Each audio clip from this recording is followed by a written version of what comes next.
Hi everyone, welcome to another lecture for UPSC CSAT exam 2025. Okay, so basically in this lecture we will again solve few interesting questions and यदि आप इस type के interesting questions को solve करते हो तो आपको UPSC CSAT exam में काफ़ी ज़्यादा हेल्प मिलने वाला है. तो let us look at question number 1. और दूसरी बात, ये जो क्वेश्चंस डिजाइन किए गए हैं ये पास्ट ईयर UPSC CSAT के पेपर्स को ध्यान में रखते हुए ही डिजाइन किया गया है.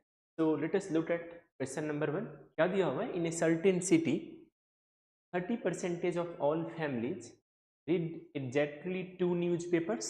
Okay, अब यदि आप फर्दर पढ़ोगे तो क्या दिया हुआ है? Of the remaining families 30% read 3 newspapers and the rest of the families read exact 1 newspaper. Okay, तो बेसिकली यदि आप ऐसे इंटरप्रेट करोगे आपको समझ में आ रहा होगा कि जितनी भी फैमिलीज है उसका 30% फैमिली कितने न्यूज़पेपर्स पढ़ते हैं? Exact 2 newspapers.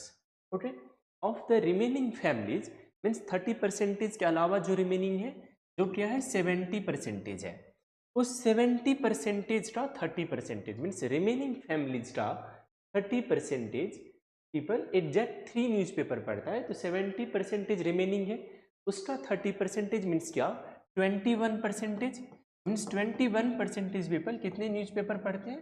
They read exact 3 newspapers. और क्या दिया हुआ है? The rest of the families read exact 1 newspaper. अब देखो 30% एग्जैक्ट 2 न्यूज़पेपर्स, 21% एग्जैक्ट 3 न्यूज़पेपर्स, तो फिर कितने परसेंटेज फैमिली बची? टोटल सम तो 100% ही होना चाहिए. तो 30 + 21 इज 51. तो रेस्ट ऑफ द फैमिलीज क्या है? 49% है और ये पढ़ते हैं एग्जैक्ट 1 न्यूज़पेपर. अब आपको क्या दिया हुआ है? Which of the following statements must definitely be true. तो बेसिकली ये जो स्टेटमेंट्स हैं, ये जो ऑप्शंस हैं, इसमें से कौन सा स्टेटमेंट ऐसा है जो डेफिनेटली करेक्ट है? तो if you look at option A, क्या दिया हुआ है? Only 30% of the total families read 3 newspapers. नहीं, 30% नहीं, 21% पीपल रीड एग्जैक्ट 3 न्यूज़पेपर्स. लेकिन यहाँ पर क्या दिया हुआ है? 30%. तो option A is incorrect. Now if you look at option B, 45% of the total families read only 1 newspaper. No, ये डेटा क्या है? दिस इज 49%, लेकिन ऑप्शन बी में आपको दिया हुआ है 45%. तो ये क्या है? आपका इनकरेक्ट है. If you look at option C, 51% of the total families read at least 2 newspapers. तो आप इसे केयरफुली पढ़ो. क्या दिया हुआ आपको कि टोटल फैमिलीज का 51% एटलीस्ट 2 न्यूज़पेपर्स पढ़ता है. आप देखो एटलीस्ट 2 में आप 2 न्यूज़पेपर्स वाले को तो काउंट करोगे ही, मोर देन 2 वाले को भी काउंट करोगे. और यहाँ पर मोर देन 2 में क्या मीन्स 3 न्यूज़पेपर्स वाले हैं. मीन्स एटलीस्ट 2 न्यूज़पेपर्स में आप 30 + 21 करोगे, that is 51%. Means 51% of the families read at least 2 newspapers. इसमें आप 2 न्यूज़पेपर वाले को काउंट करोगे और मोर देन 2 वाले को भी काउंट करोगे, जो यहाँ पर बस एक ही है 21% एग्जैक्ट 3 न्यूज़पेपर.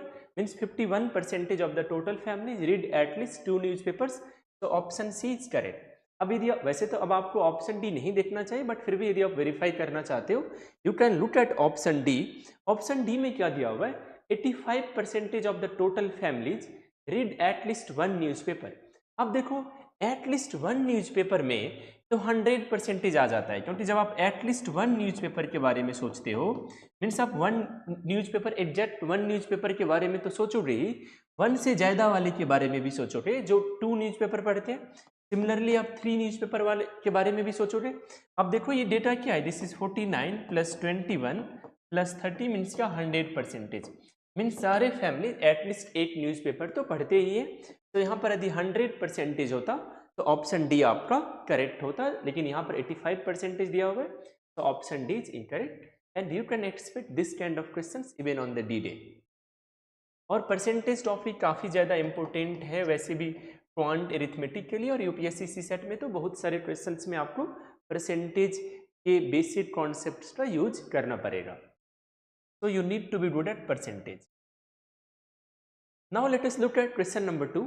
क्या दिया हुआ है? How many days would Raman require to complete the entire job by himself?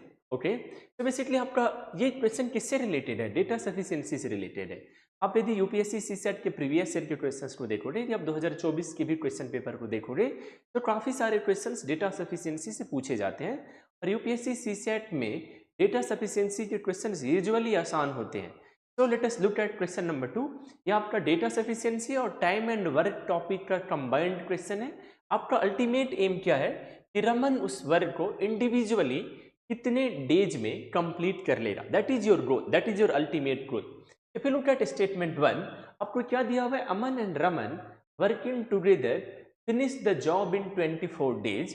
तो ठीक है, आप यदि ये मानते कि अमन जो है सो इस काम को ए डेज में कर लेता, राइट, और रमन इस काम को आर डेज में कर लेता, इन that case you can right 1/a + 1/r = 1/24, right. या फिर आप इस तरीके से आप कर सकते हो, राइट। आप ये अज्यूम कर रहे हो कि अमन ए डेज में और रमन आर डेज में कर रहा है, ठीक है।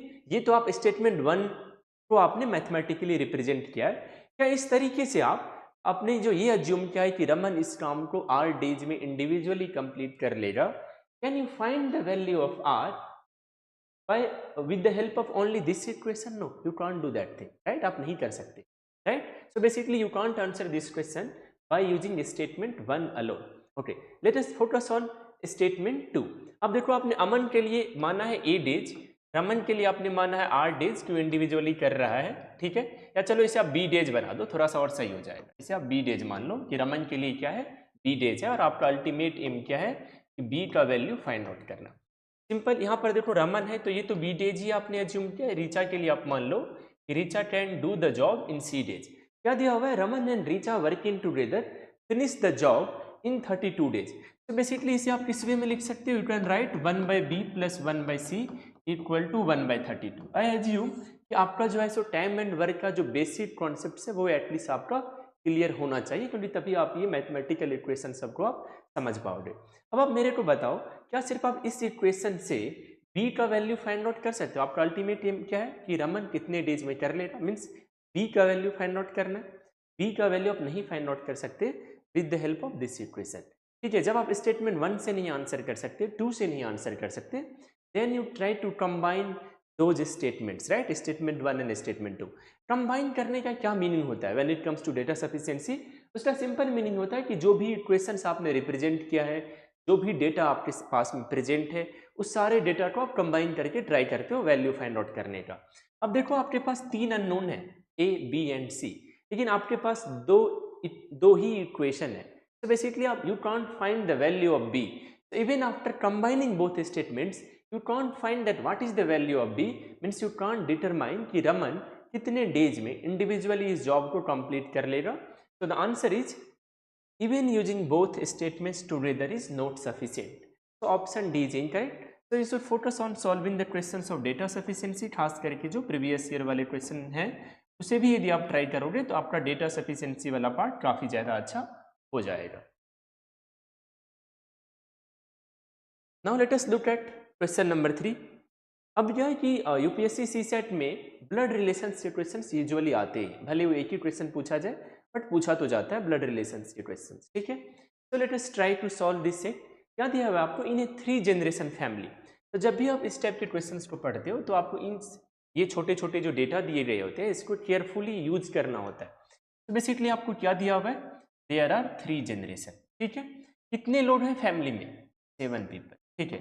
आप इसे यदि अपने रफ शीट में सही वे में नोट करोगे तो काफी आसान हो जाता है फैमिली ट्री क्रिएट करना, राइट। ओके, अब आपको पर्सन के नाम भी दिए हुए सातों पीपल के, 7 पीपल के, ABCDEFG, right. These are 7 members of that family. Now if you read further, each generation consists of a married couple. What does it mean कि सारे जनरेशन में एक एक मैरिड कपल है। आप मे बी आप इसका यूज और इसका यूज कर लोगे, but there are very good chances that when it comes to creating family tree related to this question, शायद इसका यूज करना हम लोग भूल सकते हैं।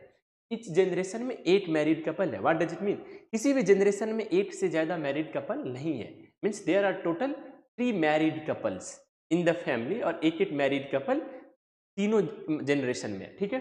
Now if you read further, A is a women. आपको क्या दिया हुआ है कि ए कौन है, A is a women. So okay, usually हम लोग वीमेन के लिए माइनस का साइन देते हैं ताकि याद रहे कि A is a women, okay. And male के लिए हम लोग जो है सो प्लस साइन दिखाते हैं।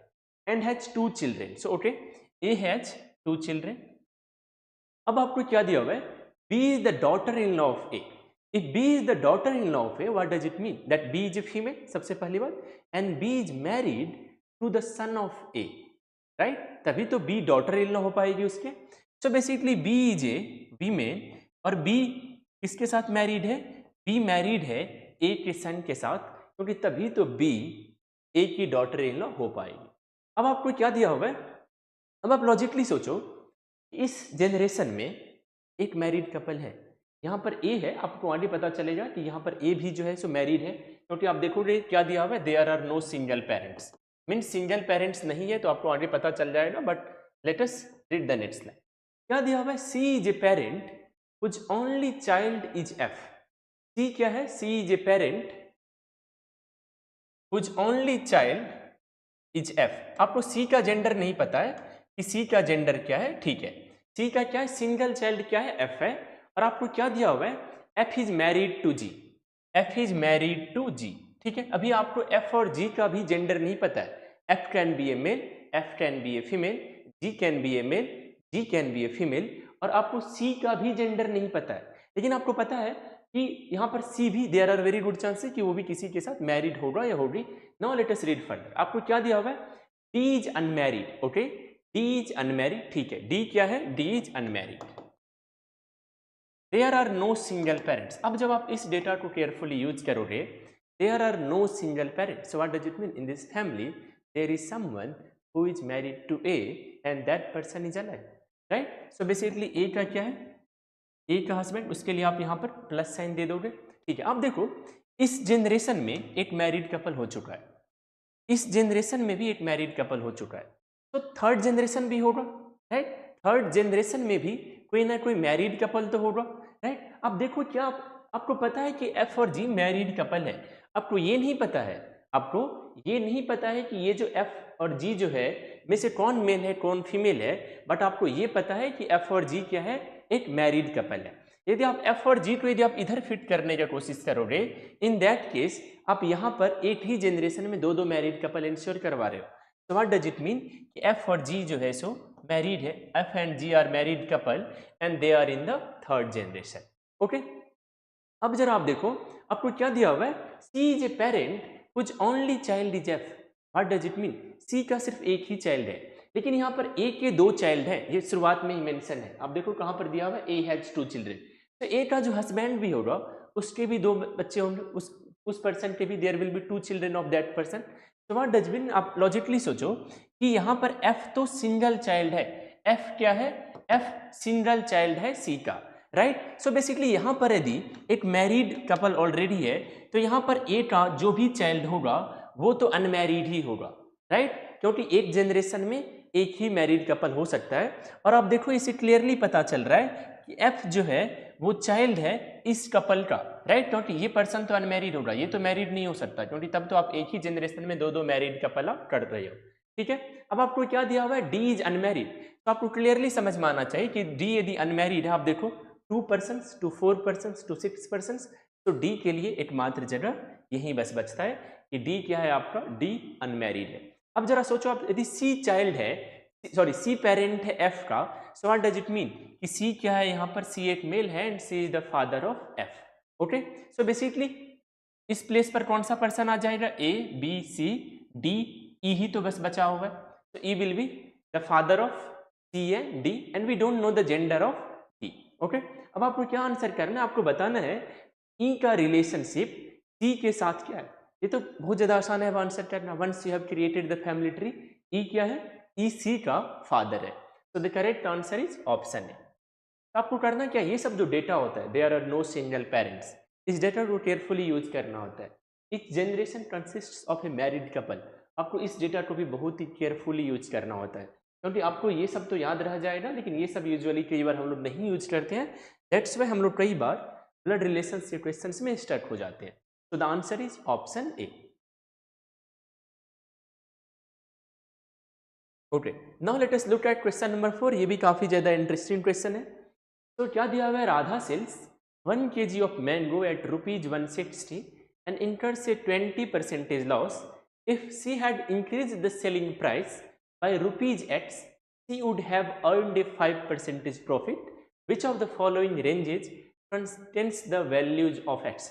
ये आसान है लेकिन इसे ना थोड़ा डिफिकल्ट वे में प्रेजेंट किया गया है, इसलिए आपका इंटरप्रिटेशन स्किल्स अच्छा होना चाहिए। जैसे आप देखो, आपको या father is the correct answer Praveen. Okay, तो बेसिकली आप देखो, राधा 1 kg मैंगो सेल करती है 160 रुपीज में, तो सेलिंग प्राइस क्या है 1 kg का 160 रुपीज है। लेकिन आप देखो लॉस कितना परसेंटेज का है, लॉस परसेंटेज आपको 20% दिया हुआ है। लॉस परसेंटेज का यहाँ पर केयरफुल यदि आप सही वे में इंटरप्रेट करोगे तो क्या मीनिंग है, इसका मीनिंग ये है, ये जो आपका सेलिंग प्राइस है वो कॉस्ट प्राइस से 20% कम है। यदि सपोज प्रॉफिट परसेंटेज 20% होता है, उसका क्या मीनिंग होता है कि सेलिंग प्राइस कॉस्ट प्राइस से 20% ज़्यादा है। यदि लॉस परसेंटेज है means selling price cost price से 20% कम है, राइट। आई होप कि आपका जो परसेंटेज वाला कॉन्सेप्ट है वो अच्छा होगा। तो बेसिकली यहाँ से आप कॉस्ट प्राइस जो है सो आप इजीली डिटरमाइन कर सकते हो। तो कैसे लिख सकते हो आप, कॉस्ट प्राइस इनटू, मैंने आपको बताया था कि इनटू 1 माइनस एफ करते हो, राइट। यहाँ पर एफ क्या होता है, एफ जो है सो परसेंटेज को जो आप फ्रैक्शन में कन्वर्ट करते हो वो होता है, that will be equal to selling price. अब देखो यहाँ पर आप क्या लिख सकते हो, cost price into 1 minus 20/100 that is equal to selling price, right, क्योंकि 20% कम है सेलिंग प्राइस कॉस्ट प्राइस से। कुछ लोग इसे डायरेक्टली इस वे में भी लिख देते हैं, CP into 0.8 that is equal to 160, या तो फिर कुछ लोग लिखते हैं CP into 1 minus 0.2 CP into 80/100, right. आप किसी भी वे में लिखो, अल्टीमेट वैल्यू सीपी का तो सेम ही आएगा। And if you try to solve it, CP will be equal to 160/0.8 that is 200, right. 8 into 2 then 00, so cost price क्या आ चुका है आपका 200 आ चुका है। ठीक है, एक बार यदि आपका कॉस्ट प्राइस 200, देखो आप यहाँ पर भले ये क्वेश्चन आपको प्रॉफिट लॉस सबसे associated लग रहा है, but if you are good at percentage you will be able to solve this question without using the formulas related to profit percentage, loss percentage or anything। अब आपको क्या दिया हुआ है कि यदि उसने अपने सेलिंग प्राइस को x रुपीज बढ़ाया होता, सेलिंग प्राइस क्या है उसका, selling price x, selling price है 160, x रुपीज बढ़ाया होता, उस केस में उसका सेलिंग प्राइस क्या होता 160 प्लस x रुपीज होता। उस केस में उसका प्रॉफिट परसेंटेज क्या हो जाता, उस केस में उसका प्रॉफिट परसेंटेज हो जाता 5%। अब आप मेरे को बताओ, यदि प्रॉफिट परसेंटेज 5% हो जाता, what does it mean, it means कि यदि कॉस्ट प्राइस 200 रुपीज है, और अब यदि आपको सोचना है कि cost price is 200 rupees, profit percentage is 5%, can you easily find the selling price? Yes, you can find selling price. अब देखो what does it mean, that selling price is 5% more than cost price, right? So basically you can write it in this way, 200 into, अब देखो यदि suppose what does it mean कि selling price 25% मोर है, तो I have told you कि जब भी increment वाली बात आती है, मोर वाली बात आती है, इंटू 1 प्लस एफ कर सकते हो आप, या फिर डिक्रीमेंट लॉस रिडक्शन वाली बात आती है तो इंटू 1 माइनस एफ कर सकते हो आप। तो बेसिकली यहाँ पर आप लिख सकते हो 200 into 1 plus 5/100। So basically this is equal to, आप इसे किसी भी वे में लिखो, you can write 200 into 1.05, you can write 200 into 105/100, आप किसी भी वे में लिखो, अल्टीमेट आंसर क्या आएगा, 0 and 0 will cancel each other, that is 200 है। एक और भी तरीका है जो यहाँ पर आप क्विकली फॉलो कर सकते हो, प्रॉफिट परसेंटेज यदि 5% है, मीन सेलिंग प्राइस 5% ज्यादा है इससे, what will be 5% of 200, that is 10 rupees, तो selling price will be 200 plus 10 that is 210 rupees, right. तो आप इस वे में भी आप इजीली यहाँ पर आंसर कर सकते थे कि सेलिंग प्राइस क्या है 200। व्हाट डज इट मीन कि सेलिंग प्राइस था 160 रुपीज, यदि वो 210 रुपीज में सेल करे राधा, इन that case that person, in that case Radha will have 5% profit, तो उसे कितने रुपया बढ़ाना पड़ेगा, वहां पर x रुपीज से बढ़ाया हुआ दिया हुआ है, so basically 160 plus x equal to 210, so the value of x is equal to 50, 210 minus 160 that is 50, so basically x का वैल्यू क्या होना चाहिए 50 रुपीज होना चाहिए, राइट। अब देखो ऑप्शन ए में x की वैल्यू में कहीं भी आपको रुपीज 50 इंक्लूडेड दिख रही है क्या, नहीं है ना, राइट। ऑप्शन बी में है, देखो आप रुपीज 45 से रुपीज 54 के बीच में आपका x का वैल्यू लाई कर रहा है, so option B is the correct answer. अब देखो इसमें भी रुपीज 50 नहीं आ रहा है, ऑप्शन डी में भी रुपीज 50 नहीं आ रहा है, right, so the correct answer is option B. तो ये काफी ज्यादा आसान था, बस इसे थोड़ा सा डिफिकल्ट वे में रिप्रेजेंट किया गया था। तो what is the answer of question number 4, that is option B, X का वैल्यू 50 है, देखो सिर्फ ऑप्शन बी में ही एक्स का वैल्यू 50 आपको दिख रहा होगा। Now let us look at the questions of syllogism. Syllogism के क्वेश्चंस पूछे ही जाते हैं हर साल, राइट, एंड आसान ही क्वेश्चन होता है सिलॉट का। यदि आप कुछ क्वेश्चन सॉल्व कर लोगे you will be able to solve questions related to syllogism. So let us focus on statement 1। सबसे पहले बात आपको क्या लॉजिकली फॉलो पूछा जा रहा है। यूजुअली जो बैंकिंग एग्जाम्स होते हैं उसमें तो definitely follows, definitely does not follow, बहुत सारी चीज़ पूछी जाती है, बट यहाँ पर सीसेट में यूजुअली लॉजिकली फॉलो ही पूछा जाता है। और सबसे पहले जब हम लोग सिलॉट सीखते हैं तो लॉजिकली फॉलो वाला कॉन्सेप्ट ही हमारा सबसे पहले आसानी से क्लियर हो पाता है। Okay, so let us look at statement 1। क्या दिया हुआ है आपको, each notia is HTC। so what does it mean, each notia is HTC? तो आप इस वे में इसे रिप्रेजेंट कर सकते हो, each notia is HTC। no apple is notia। तो बेसिकली आपको क्या दिया हुआ है कि no apple is notia, so there is not any kind of overlapping between notia and apple। now if you look at statement 3, in statement 3 you have been given all apple is mi। तो basically ये जो Apple है सारे के सारे Apple क्या M I है, so all apple is M I. तो आपने बेसिक जेनरिक वेन डायग्राम तो क्रिएट कर लिया। Now we need to look at conclusion. If you look at conclusion, conclusion 1 says some M I can be H T C. अब देखो ये जो Apple है, एप्पल और नोकिया का ओवरलैपिंग तो नहीं हो सकता, लेकिन क्या एप्पल और एच टी सी का ओवरलैपिंग हो सकता है? हो सकता है। यदि सपोज मैं ये कहूँ कि सम एप्पल कैन बी HTC, वो भी फिजिबल है, राइट, पॉसिबिलिटी की मैं बात कर रहा हूँ। तो सिमिलरली यदि ये दिया हुआ है सम MI कैन बी HTC, तो MI का ओवरलैपिंग पॉसिबिलिटी में HTC के साथ तो हो ही सकता है, राइट। बस आपको क्या इंश्योर करना होगा कि किसी भी केस में जब आप पॉसिबिलिटी वाला भी ड्रॉ करो, जैसे आप ऐसे करके सोचो, you can draw a possible case कि ये आपका क्या है, MI है, और ये सपोज आपका क्या है, एप्पल है। एप्पल को आप चाहो तो HTC के साथ भी ओवरलैप करा सकते हो, उससे कोई इशू नहीं है। तो पॉसिबिलिटी में सम MI कैन बी HTC तो हो ही सकता है। So conclusion 1 is correct. Now let us look at conclusion 2। क्या दिया हुआ है, all HTC can never be Apple. अब जरा देखो, आपको मैंने अभी क्या कहा था, यदि आप चाहते तो आप एप्पल को HTC के साथ भी ओवरलैप करा सकते थे, उससे कोई पॉसिबिलिटी में, राइट, आप पॉसिबिलिटी में एप्पल और HTC का ओवरलैपिंग करा सकते हो, लेकिन ध्यान रखना है कि एप्पल और नोकिया का किसी भी वे में ओवरलैपिंग नहीं होना चाहिए। क्या दिया हुआ, all HTC can never be Apple. अब आप देखो all HTC can never be Apple correct है, क्यों? HTC में नोकिया तो है। यदि आप ये कह रहे हो कि all HTC can be Apple, यदि आप ये कह रहे हो all HTC can be Apple, means indirectly you are saying that all Nokia can be Apple too. आप इनडायरेक्टली, क्योंकि HTC में ही तो नोकिया भी है, तो यदि ऑल HTC एप्पल हो जाएगा मीन्स नोकिया भी एप्पल हो जाएगा, लेकिन ऐसा नहीं होना है। There should not be any kind of overlapping between Apple and Nokia. तो किसी भी केस में सारे HTC एप्पल तो नहीं हो सकते। तो some, so what does it mean, all HTC can never be apple. So आपका कंक्लूजन 2 क्या है, करेक्ट है। So the answer is both conclusion 1 and conclusion 2 follow, क्योंकि सारे के सारे HTC कभी भी एप्पल नहीं हो सकते, कुछ HTC एप्पल हो सकते हैं। Option B is the correct answer. Praveen, I hope कि आपको समझ में आ रहा होगा कि क्यों ऑप्शन सी जो है, ऑप्शन बी जो है करेक्ट है, क्योंकि यहाँ पर थोड़ा सा ट्वीट था कि कभी भी HTC क्या हो सकता है, all HTC can never be Apple. ऐसा तो कभी नहीं होगा कि सारे के सारे HTC एप्पल हो जाएंगे। Okay, now let us look at question number 6। ये भी काफी ज्यादा इंटरेस्टिंग क्वेश्चन है, एवरेज टॉपिक से है, right. Again average and data sufficiency का ये कंबाइंड क्वेश्चन है, और डेटा सफिशिएंसी तो काफी सारे क्वेश्चंस पूछे जाते हैं। तो basically let us look at question number 6। क्या दिया हुआ है, a group of people has an average age of 35 years, how many individuals are in this group. So basically there is a group of people and the average age of that group is 35 years and our ultimate goal, उस group में कितने लोग हैं, right, how many individuals in that group, right.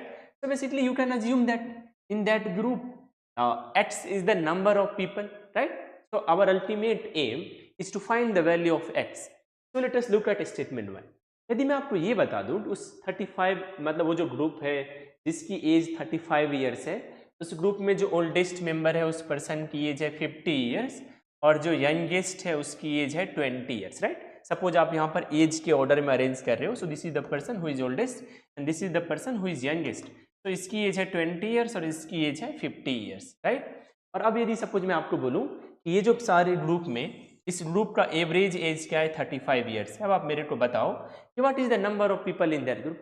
कैसे करोगे आप find out? आप नहीं कर सकते फाइंड आउट, राइट। आप अज्यूम कर रहे हो कि ठीक है टोटल नंबर लोगों का क्या है, टोटल सपोज आप अज्यूम कर रहे हो एक्स लोग है, ठीक है। ठीक है, आप एवरेज का बेसिक फंडा क्या होता है, यहाँ पर क्या होगा, sum of ages of all people, सारे लोगों का आप एज ऐड कर दोगे, right, divided by total number of people that is equal to 35। तो ठीक है, आपने अज्यूम किया था कि X is the number of people, average age is 35। आपको पता है कि जो यंगेस्ट वन है उसकी एज है 20, जो ओल्डेस्ट वन है उसकी एज है 50, लेकिन बाकी के जो x माइनस 2 पर्सन है, 1% एंड 1%, तो 2% का तो आपको एज पता है, लेकिन बाकी जो x माइनस 2 पर्सन हैं, राइट, आपको उन लोगों का एज कहाँ पता है? क्या आप उनका एज का सम फाइंड आउट कर सकते? नहीं कर सकते हो find out. And if you don't have access to that value, can you find the value of x? No, you can't find the value of x. So what does it mean? You can't answer this question by using statement 1 alone. So let us focus on statement 2.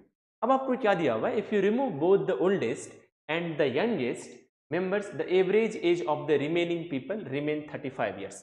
आपने क्या assume किया था? आपने assume किया था कि total number of people in the group is x. आपको ये कहा जा रहा है कि आप क्या कर सकते हो, आप जो है सो ओल्डेस्ट वन, आप जो है सो ओल्डेस्ट वन और यंगेस्ट वन को आप रिमूव कर सकते हो। ठीक है, आपने अज्यूम किया था एक्स मेंबर है पीपल ग्रुप में, so now the number of members in the group is x minus 2 because you have remove 2 people. Okay, क्या दिया हुआ है? एवरेज अभी भी क्या रहता है? 35 ही रहता है। ठीक है, ये आपका एवरेज एज है, तो 35 है। ये टोटल नंबर ऑफ पीपल है, because you have excluded 2 person, you have remove 2 person, so x minus 2। आप मेरे को बताओ, यदि एवरेज एज 35 ईयर्स था और आपने ये अज्यूम किया था कि total number of person in the group is x, so what is the sum of ages of all the members in the group? That is 35 into x. So basically क्या था उस टाइम? टोटल एज, सबके as को आप add करते तो 35x ही आता, right. अब लेकिन आपने रिमूव कर दिया एक पर्सन को जिसकी एज है 50 ईयर्स, एक और पर्सन को आपने रिमूव किया जिसकी एज है 20 years. So basically now what is the sum? 35x minus 50 minus 20. So this is basically 35x minus 70 divided by x minus 2, that is equal to 35. So basically this is equal to 35x minus 70, और यदि आप cross multiply भी करोगे तो 35 into x is 35x minus 2 is 35 into minus 2 is minus 70। क्या आप इस equation को सॉल्व करके x का वैल्यू फाइंड आउट कर सकते हो? नहीं कर सकते आप, क्योंकि 35x minus 70 equal to 35x minus 70 आ गया। कैसे ही करोगे आप x का वैल्यू फाइंड आउट? ये दोनों तो एक दूसरे को यहाँ पर कैंसिल कर देंगे, minus 70 minus 70। So what does it mean? It means that you can't find the value of x bye using statement 2 alone. अब यदि आप इसे कंबाइन भी करोगे तो भी आप कुछ भी नहीं फाइंड आउट कर सकते, क्योंकि सबसे बड़ा चैलेंज क्या है कि आपको बाकी लोगों के एज के बारे में कुछ भी नहीं पता है। तो यदि आप इस डेटा सब को यदि आप कंबाइन भी करते तब भी यू कांट डू एनीथिंग। यदि आप अज्यूम भी कर लो कि बाकी लोगों का जो एज है वो, आप सपोज आप यहाँ पर ये मान रहे हो इन दो लोगों के अलावा क्या है, के ईयर्स, टोटल सम क्या है, के है, लेकिन आपको पता है क्या है बाकी लोगों का एज? 35x minus 50 minus 2। यदि आप यहाँ पर पुट भी कर दोगे तब भी आप इसे नहीं सॉल्व कर पाओगे, right. So what does it mean कि यहाँ पर क्या आंसर हो जाएगा? Even together the statements are not sufficient to answer the question. Usually CSAT में डेटा सफिशिएंसी क्वेश्चंस आसान पूछे जाते हैं, बट फिर भी I will suggest you that don't try to solve the questions of data sufficiency at the beginning, क्योंकि काफी सारे आसान क्वेश्चंस होते हैं। You can focus on those questions at the beginning. Okay, now let us look at question number 7।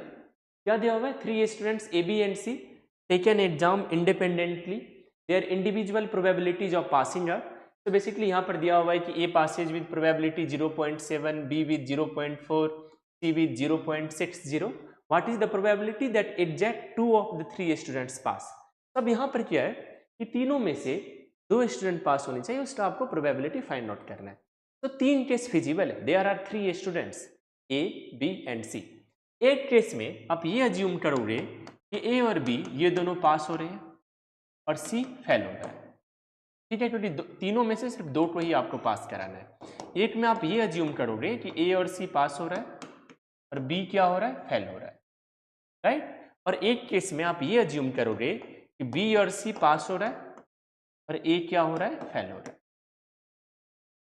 ठीक है, अब जरा देखो आप, यदि ए और बी पास हो रहा है, यदि सपोज ए और बी आपका यहाँ पर पास हो रहा है, तो ए का पासिंग प्रोबेबिलिटी क्या है, ए का पासिंग प्रोबेबिलिटी है 0.7, बी का पासिंग प्रोबेबिलिटी क्या है, बी का पासिंग प्रोबेबिलिटी है 0.4, और इस केस में सी फेल हो रहा है, सी का पासिंग प्रोबेबिलिटी है 0.60, तो फेल होने का प्रोबेबिलिटी क्या होगा, फेल होने का प्रोबेबिलिटी जो सी का होगा 1 minus 0.60 that is equal to 0.40।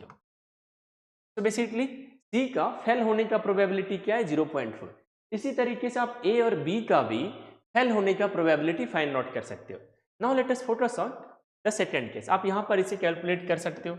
7 into 4 is 28, 28 into 4 is 112, so this value is equal to 0.112।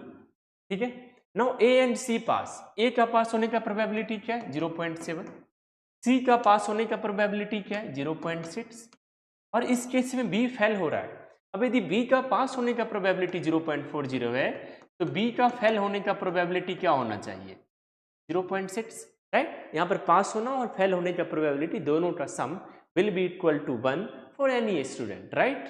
Okay, तो बेसिकली आपने इस टाइप का कुछ पढ़ा होगा पहले, ए इवेंट होना और ए इवेंट नहीं होने का सम क्या होता है, उसका प्रोबेबिलिटी क्या सम, दैट इज इक्वल टू 1। तो बेसिकली बी फेल हो रहा है यहाँ पर, तो बी का प्रोबेबिलिटी क्या है फेल होने का, दैट इज दिस वन, 0.6 है। तो बेसिकली आप देखो 7 into 6 is 42, 42 into 6 is 252, so basically you can write 0.252। now focus on the third case, B और सी पास हो रहा है, बी और सी यदि पास हो रहा है तो बी के पास होने का प्रोबेबिलिटी है 0.4, सी के पास होने का प्रोबेबिलिटी है 0.6, ए का फेल होने का प्रोबेबिलिटी क्या है, 1 minus 0.70, so that is 0.3। so basically 4 into 6 is what, that is 24, 24 into 3 is what, that is 72, so basically this is 0.07। तो यहाँ पर थोड़ा सा आपको केयरफुल रहना होगा, राइट। अब देखो 0.4, कई बार आप 0.72 भी लिख करके गलती कर सकते हो एग्जाम प्रेशर। अब आपको सिंपली क्या करना है, you have to add these values, if you add these values ये आपका आंसर आ जाएगा। आई गेस आपका आंसर क्या आ जाएगा, 0.436 आ जाएगा, क्योंकि 2 क्या आ रहा है यहाँ पर, 6 आ रहा है, तो basically 0.436 will be your answer, right. I guess या हाँ 0.436 विल बी योर आंसर। तो आप थोड़ा सा, मैं ये नहीं कहूँगा कि प्रोबेबिलिटी पर आप काफ़ी ज़्यादा एफर्ट्स डालो, लेकिन जो बेसिक्स वाले क्वेश्चन है, जो एकदम आसान क्वेश्चन होता है, जिसके लिए आपको बहुत ज़्यादा नहीं सीखना पड़े, और यदि आप पहले प्रोबेबिलिटी पढ़ चुके, सपोज आपका साइंस बैकग्राउंड है, मैथ्स बैकग्राउंड है, in that case you can plan to focus on probability topic. Otherwise यदि आपका आर्ट्स वाला बैकग्राउंड है, आपने मैथ्स पहले नहीं पढ़ा है और आपके पास अब तो टाइम भी नहीं है, in that case you should not focus on probability topic, क्योंकि वहाँ पर आपका बेसिक्स बहुत अच्छा होना चाहिए। उस केस में आई विल सजेस्ट यू कि आप जो है सो जो आरसी इंग्लिश सेक्शन होता है उस पर यदि आप एफर्ट्स डाल दो तो आपका मार्क्स इजीली इंप्रूव हो सकता है, क्योंकि वैसे भी आप लोग एडिटोरियल शब्द पढ़ते ही होंगे। Now let us look at question number 8। Coding decoding से क्वेश्चंस पूछे ही जाते हैं, काफ़ी आसान क्वेश्चन आता है यूपीएससी सीसेट में कोडिंग डिकोडिंग से। तो जब भी आप इस टाइप के क्वेश्चंस को देखते हो, आप सबसे पहले तो देखो क्या फाइंड आउट करना है। आपको फाइंड आउट करना है code FTRB stands for which of the following. Okay, FT और RB है, आपको कहीं भी FT और RB दिख रहा है क्या? ओके, लकीली यहाँ पर एक ही केस में FT और RB दिख रहा है, राइट। तो बेसिकली FT और RB जो दो कोडेड वर्ड है, इन्हीं 4 वर्ड्स में से किसी 2 के लिए होगा, क्योंकि दो कोडेड वर्ड है FT और RB। तो basically happy Apple result success में से ही कोई 2 वर्ड होगा जो FT और RB का होगा। तो यहाँ पर ठीक है, रिजल्ट सक्सेस हैप्पी एप्पल, लेकिन ये क्या है, पॉपुलर बैट्स। बैट्स में तो कहीं मेरे को FT RB सब दिख ही नहीं रहा है, तो आप ऑप्शन सी को तो आप इजीली एलिमिनेट कर सकते थे। What about option D? अब देखो यहाँ पर सिग्निफिकेंट एस्पायरेंट्स नहीं, ये जो FT और RB होगा इन्हीं 4 वर्ड्स में से किसी के लिए होगा, तो आप ऑप्शन डी को भी इजीली एलिमिनेट कर सकते थे। ओके, अब जरा देखो आप FT RB के अलावा जो बेसिक अप्रोच होता है वो क्या होता है कि FT RB के अलावा जो बाकी वर्ड्स हैं वो क्या सब है, एक है ER और एक है आपका JK, ठीक है। अब देखो क्या ER कहीं और आपको दिख रहा है? ओके, यदि आप ऑब्जर्व करोगे तो ER यहाँ भी प्रेजेंट और ER यहाँ प्रेजेंट है और कहीं नहीं प्रेजेंट है। आप इन चारों कोडेड वर्ड को देखो और इसे देखोगे तो there is only one common coded word. तो व्हाट डज इट मीन कि यहाँ पर जो आपको दो सेट दिख रहे हैं 4 वर्ड्स के, इन दोनों सेट में एक ही वर्ड होगा जो कॉमन होगा। आप उसे ऑब्जर्व करने का ट्राई करोगे तो यू कैन इजीली ऑब्जर्व कि happy is present in both cases. What does it mean? Happy is the code for ER, right? Happy क्या है? हैप्पी कोड है आपका ER का, देखो आप एक ही कॉमन कोड है, राइट? और यहाँ पर एक ही कॉमन यहाँ पर भी होगा, तो हैप्पी है ER का, तो आप इजीली एलिमिनेट कर सकते थे ऑप्शन बी को, राइट? और फिर आपको सोचना भी नहीं पड़ता कि बाकी सब एलिमिनेट कैसे करूँ, आप इजीली मार्क कर सकते थे ऑप्शन ए को। बट कोई ना, आपको समझ में आ चुका है कि हैप्पी किसके लिए है? हैप्पी है आपका ER के लिए। अब जरा आप JK पे यदि फोकस करोगे तो क्या कहीं और आपको JK दिख रहा है? यदि आप बेसिक अप्रोच फॉलो करोगे तो JK यहाँ है और JK यहाँ है। इन चारों कोडेड वर्ड्स में सिर्फ JK ही एक कॉमन है, बाकी और कुछ भी कॉमन नहीं है। तो व्हाट डज इट मीन? इन चारों में कोई एक ही वर्ड होगा जो कॉमन होगा और आपको दिख रहा होगा वो एप्पल है। तो बेसिकली आप इजीली एलिमिनेट कर सकते हो कि JK किसके लिए है? एप्पल के लिए। तो बेसिकली आपका ये दो वर्ड्स तो एलिमिनेट हो चुका है, तो रिजल्ट सक्सेस ही आंसर है। और आपको नहीं पता रिजल्ट के लिए FT है या रिजल्ट के लिए RB है, उस सब पे आपको नहीं अपना एनर्जी लगाना है, राइट? क्योंकि वो यहाँ पर आपका अल्टीमेट एम है ही नहीं ढूंढना। Okay, now let us look at question number 9। Again number system सबसे काफी सारे क्वेश्चंस पूछे जाते हैं। A number n is used to divide two different integers. आपको दो इंटीजर्स दिए गए, आफ्टर दो नंबर्स दिए गए हैं basically, after performing the division it is found that both numbers leave the same remainder. What is the value of n? What does it mean? If you divide this number by n and if you divide this number by n you get same remainder। okay, तो क्या मैं इसे इस वे में लिख सकता हूँ? यदि suppose can we write it in this form 74316 equal to n into P plus R, right? अब देखो रिमाइंडर सेम, आपको आई गेस कि वो याद होगा वो जो कोएफिशिएंट कोएफिशिएंट सब वाला जो फार्मूला है, डिवाइडेंड डिवीजर रिमाइंडर वाला जो है, राइट? तो यहाँ पर आप लिख सकते हैं n से आप डिवाइड करोगे तो क्या रिमाइंडर मिल रहा है? R मिल रहा है। ओके, तो basically even in this case यदि आप n से डिवाइड करोगे तो ठीक है, यहाँ पर आप मान लो कि ये Q आ रहा है, लेकिन यहाँ पर रिमाइंडर तो सेम ही है, रिमाइंडर क्या R ही R है दोनों केस में। ओके, तो बेसिकली अब आपको समझ में आ रहा होगा कि आपको अल्टीमेट एम आपका क्या है? n का वैल्यू फाइंड आउट करना है। ओके, ठीक है, क्या आप थोड़ा सा यदि लॉजिकली सोचोगे तो इसे आप इस दोनों इक्वेशन के यदि साथ थोड़ा सा यदि आप क्या लॉजिकली सोच, या तो ऐड करोगे या तो सब्सट्रैक्ट करोगे, यही सब कुछ करोगे। लेकिन यदि आप सब्सट्रैक्ट करने का सोचोगे तो देखो आप क्या लिख सकते हो? 6 minus 6 is 0, 1 minus 1 is 0, then you can write 2400। तो बेसिकली अच्छा यहाँ पर मैंने गलत लिख दिया क्या? वो 196 था, सॉरी, दिस इज 196, 71196। ओके, तो 6 and 6 क्या 0, then obviously you can write it in this form 3120 आपका आ जाएगा। यहाँ से आप क्या लिख सकते हो? n into P minus Q, क्योंकि आप सब्सट्रैक्ट कर रहे हो, R and R will cancel each other. अब आपको कुछ समझ में आ रहा है? If you divide 3120 by n you don't get any remainder, क्योंकि रिमाइंडर अब क्या है आपका? 0 है। So basically what does it mean? It means that 3120 क्या है? वो n का मल्टीपल है। यदि मैं ऐसे करके लिखूं 20 equal to 4 into 5, so what does it mean? 20 is the multiple of 4, 20 is the multiple of 5। ठीक है, यहाँ पर आप p माइनस क्यू पर नहीं उतना फोकस करो, बट आप ये तो कह ही सकते हो that 3120 is the multiple of n and your ultimate goal is to find the value of n। और यही तो आपको प्रोबेबल वैल्यू दिए गए हैं n का, इन्हीं चार में से तो कोई n का वैल्यू होगा। तो व्हाट डज इट मीन कि 3120 क्या 274 का मल्टीपल है? क्या 3120 312 का मल्टीपल है? क्या 3120 390 का मल्टीपल है? क्या 3120 360 का मल्टीपल है? कैसे समझ में आएगा कि मल्टीपल है या नहीं? परफेक्टली डिविजिबल जो नंबर होगा वही वही n का जो है सो मल्टीपल होगा। तो बेसिकली आप देखो this number is perfectly divisible, you can easily observe that 3120 equal to 312 into 10, so this number is perfectly divisible by this number। बाकी नंबर से ये perfectly divisible नहीं है। so what does it mean? Option B is the correct answer, right? लेकिन आपको इसके लिए थोड़ा सा जो है सो डिवीजन वाला जो बेसिक कॉन्सेप्ट सब है वो सब आपका अच्छा होना चाहिए, then you can easily understand. वैसे कई बार क्या होता है कि जब एक ही टाइप के क्वेश्चंस आते हैं तो यूजुअली एजुकेटर्स कह देते हैं कि आप इसे याद कर लो, आप किसी शॉर्टकट की तरह समझ लो, लेकिन I will not say that thing. अब थोड़ा सा लॉजिक से सोचोगे तो you will be able to observe कि अच्छा ऐसा क्यों होता है। नहीं तो आपको नॉर्मली क्या कहा जाता है कि ठीक है इन दोनों का सब्सट्रैक्शन ले लेना, डिफरेंस फाइंड आउट कर लेना और देखना कि वो जो डिफरेंस है वो कौन से ऑप्शन से परफेक्टली डिविजिबल है, that will be your answer. And for some time you think okay this is the right method, लेकिन अल्टीमेटली ऐसा नहीं है। इस सेट में यूजुअली क्वेश्चन थोड़ा ट्वीक करके भी आता है, तो आपका बेसिक्स भी आपको आना चाहिए और उसके बाद यदि आपको शॉर्टकट रह मतलब याद रह जाए, सेम क्वेश्चन आ जाए, that is super. Now let us look at question number 10। क्या दिया हुआ है आपको? In a class there are m+10 students with an average weight of 40 kg। Okay, so basically कुछ डेटा आपको दिया गया है और यूपीएससी सी सेट में एवरेज से क्वेश्चन पूछा जाता है। यदि आपका एवरेज टॉपिक अच्छा है सुपर, नहीं अच्छा है और आपके पास यदि टाइम हो, if you really want to focus on average topic, तो मैंने एक लेक्चर भी लिया है एवरेज पर। आप यदि उस टॉपिक को उस लेक्चर को देखते हो तो there are very good chances कि एवरेज से रिलेटेड जो भी आपका कॉन्सेप्चुअल रैप होगा एटलीस्ट वो तो आपका इम्प्रूव हो जाएगा।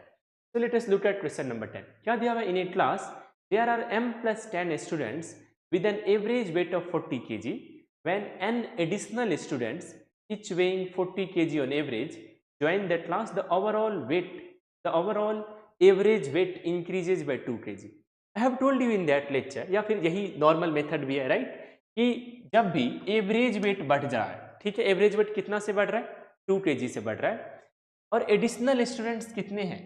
n है additional student, means n students join कर रहे हैं और n स्टूडेंट्स का क्या है? उनका एवरेज वेट, राइट, उनका क्या है? 48 kg है। जबकि पहले से जो क्लास में स्टूडेंट्स हैं उनका एवरेज वेट क्या है? 40 kg है। मीन्स ये सारे के सारे n स्टूडेंट्स जो हैं सो 8 kg एक्स्ट्रा अपने साथ ला रहे हैं। तो क्या एक्स्ट्रा ला रहे हैं वो लोग? There are n students and total 8 kg extra ला रहे हैं, सो 8 इंटू n, तो 8n, राइट। और ये किसके इक्वल होगा? ये जो 8n होता है ये डिस्ट्रीब्यूट होता है क्लास में सारे स्टूडेंट्स में, जो पहले भी प्रेजेंट है, जो बाद में भी आता है। आई होप कि आपको इस तरीके से एवरेज के क्वेश्चंस आपने पहले सॉल्व किए होंगे, तब आपको और इजीली समझ में आएगा, ठीक है। तो 8 इंटू एन इक्वल टू आप यहाँ पर क्या हो जाएगा? m+10। ये तो नंबर ऑफ स्टूडेंट्स पहले से है, राइट। अब कितने स्टूडेंट्स आ चुके हैं? n स्टूडेंट्स और आ चुके हैं, राइट। अब देखो यहाँ पर एवरेज वेट इंक्रीज हो रहा है 2 kg से, तो basically what does it mean? Average weight किससे इंक्रीज हुआ? 2 kg से इंक्रीज हुआ है। तो you can right this kind of equation. अब यदि आप सेकंड केस को जब मैं लिखूंगा तब आपको फिर से समझ में आएगा। अब देखो, अब आप सेकंड केस में कितने नए स्टूडेंट्स आ रहे हैं? n+5 आ रहे हैं। फर्स्ट केस में क्या था? n था, ठीक है। और इनका जो एवरेज वेट है वो क्या है? 44 kg है। क्लास का एवरेज वेट क्या था? 40 kg था। इस केस में सब के सब 8 kg एक्स्ट्रा ला रहे थे, लेकिन इस केस में 4 kg एक्स्ट्रा। तो बेसिकली 4 इंटू n+5, जैसे यहाँ पर आपने 8 इंटू n किया था, यहाँ पर 4 इंटू n+5। अगेन ये जो एक्स्ट्रा वेट है वो क्लास में सारे स्टूडेंट में डिस्ट्रीब्यूट होगा, जो पहले है और जो बाद में भी आया है। तो पहले what is the number of student? That is m+10, और बाद में कितने स्टूडेंट्स आए हैं? n+5। तब जाकर के एवरेज वेट कितना बढ़ जाए कलेक्टिवली क्लास का? That is 1.6 kg। So this is equal to 1.6. Now you have two equations in m and n, and once you find the value of m and n, you should be able to answer what is the value of 2 into m+n, right? अब जरा आप इसे चाहो तो solve कर सकते हो। जैसे आप देखो, you can write 2 into 1, 2 into 4, so this is basically 4n equal to m plus n plus 10. See 4n, ये तो 1 हो चुका है, so m plus n plus 10. So this is basically 3n equal to m plus 10. So you have an equation in n and m. Now if you try to simplify it, आप देखो यहाँ पर 1.6 है, तो आप क्या कर सकते हो? यहाँ पर ये by 10 हो जाएगा, by 10 हो जाएगा, तो इसे यदि आप इधर लॉजिकली क्रॉस मल्टीप्लाई करोगे तो ये 40 हो जाएगा। ये क्या हो जाएगा? आपका 40 हो जाएगा। तो इजीली 8 इंटू 5 एंड 8 इंटू 2 आप कर सकते हो। तो आप देखो यहाँ से आप क्या लिख सकते हो? 5 into n is 5n, 5 into 5 is 25, then basically m plus n into 2। देखो m इंटू 2 करोगे तो ये 2m हो जाएगा, n इंटू 2 करोगे ये 2n हो जाएगा, 10 प्लस 5 इज 15, 15 इंटू 2 करोगे तो that is equal to 30, right. यहाँ से आप लिख सकते हो 5n minus 2n is equal to 3n। See 5n minus 2n equal to 3n, then you can write 2m plus 30 minus 25, तो दैट इज 5। अब अपने अपने वे में इसे सिंप्लीफाई कर सकते हो। So what is the value of 3n? The value of 3n is equal to 2m plus 5. तो आप इसे इक्वेट कर सकते हो क्या? या we can. So m plus 10 equal to 2m plus 5. So this is basically m equal to 5. Right? So m की value जैसे ही 5 आ जाएगी तो you can put m equal to 5. m का वैल्यू जैसे ही आप 5 पुट करोगे तो 3n equal to will be 5 plus 10. So 3n is 15. n is equal to 15 by 3, that is 5. तो क्या आ चुका है आपका answer? m is 5, n is 5. So 2 into m plus n is 2 into 10. 5 plus 5 is 10. So 20. So the answer is 20. So I hope कि यदि आप इस मेथड को थोड़ा और भी डिटेल में समझना हो, you should look that you should try to plan to watch that lecture, क्योंकि उसके बाद आपका एवरेज का जो कॉन्सेप्चुअल गैप यदि होगा तो सही हो जाएगा, वो इम्प्रूव हो जाएगा, आपका कॉन्सेप्ट्स आपके क्लियर हो जाएंगे. So if you want to solve this kind of interesting questions for your upcoming UPSC CSAT exam, you can religiously follow our lectures.